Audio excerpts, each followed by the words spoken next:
Je m'appelle Ibrahim Khalil Kamara. Je suis commissaire divisionnaire de police et le directeur central adjoint de l'office antidrogue. Alors, monsieur le commissaire, expliquez-nous comment vous avez découvert, comment vous avez pu mettre main sur cette compagnie. Justement, mon directeur étant absent, j'ai dirigé moi-même les enquêtes. Ce qu'on peut vous dire, ce élément qui est devant vous est de la drogue. 1,9 kg de cocaïne. La saisie a été effectuée tout récemment à l'aéroport international de Bessia par les services de l'Office central antidrogue en collaboration avec la cellule de ciblage de la douane et le commissariat spécial de l'aéroport, c'est-à-dire la police de l'air et des frontières.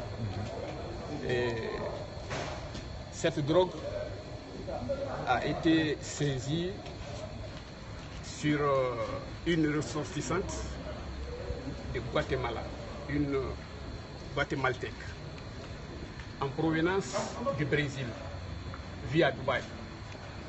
Elle a été interpellée à son arrivée à bord du régulier Emirates, en provenance de Dubaï.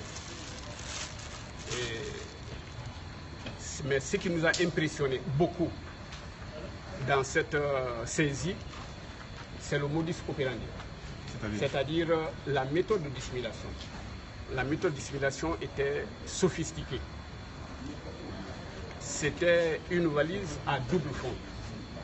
La drogue n'a pas été retrouvée ni dans les effets personnels de l'intéressé, ni sur son corps, ni incorporée dans l'estomac, mais plutôt dans un double fond de la valise. C'est ce qui nous a beaucoup impressionné.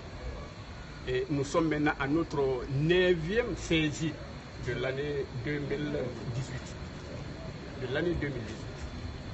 Et cette guatémaltèque interrogée nie d'abord les faits. Elle dit qu'elle ne connaît pas ni celui qui l'a donné la marchandise à partir du Brésil, ni le destinataire à Conakry. Que c'est une valise vide qui l'a été donnée. Elle a mis ses effets là-dedans.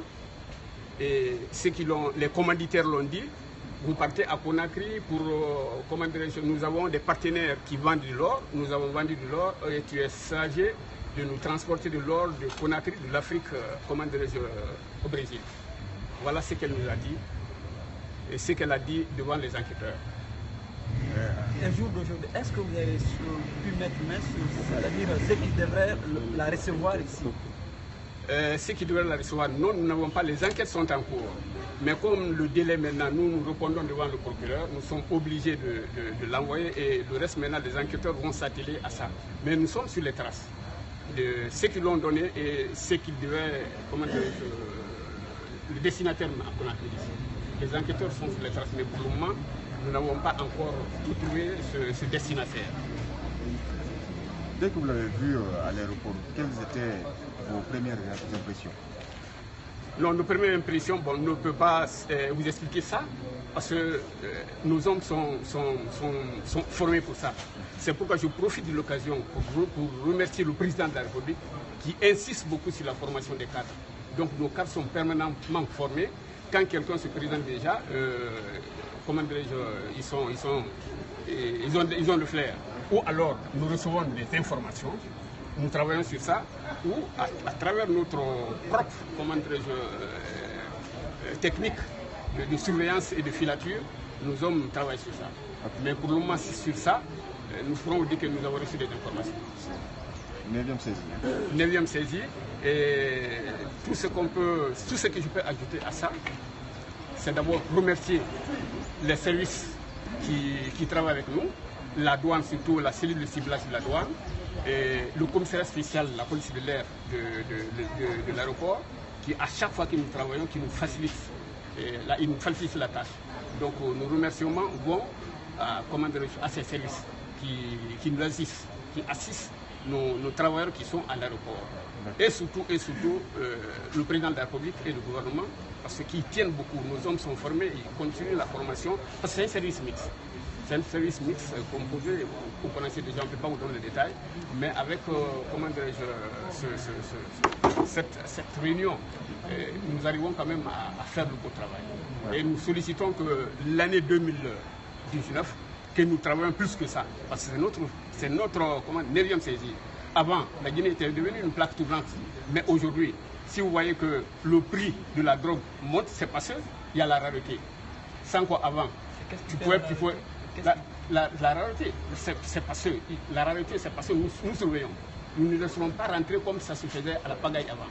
Avant, en Guinée, on pouvait trouver le prix de la cocaïne à 8 000 euros, à 7 000 euros. Mais aujourd'hui, bon, je ne peux pas vous dire, mais nous allons jusqu'à 45 kilos, à 45 000 euros le kilo. C'est 45 000 kilos, parce qu'on n'en trouve pas. Donc ça veut dire qu'il y a une surveillance accrue. C'est ça justement. Nous vous laissons le temps, nous vous laissons d'apprécier. Okay. Si avant, le kilo, on vendait à 8 000, aujourd'hui c'est 45 000, c'est parce qu'il n'y en a pas, on ne trouve pas. Nos hommes qui sont à l'aéroport, qui sont dans les frontières, nos hommes qui sont à l'aéroport et dans les frontières, surveillent la rentrée de ces trafics. Il y a la rareté. Vous pouvez nous parler juste de quelques conséquences? Approchez.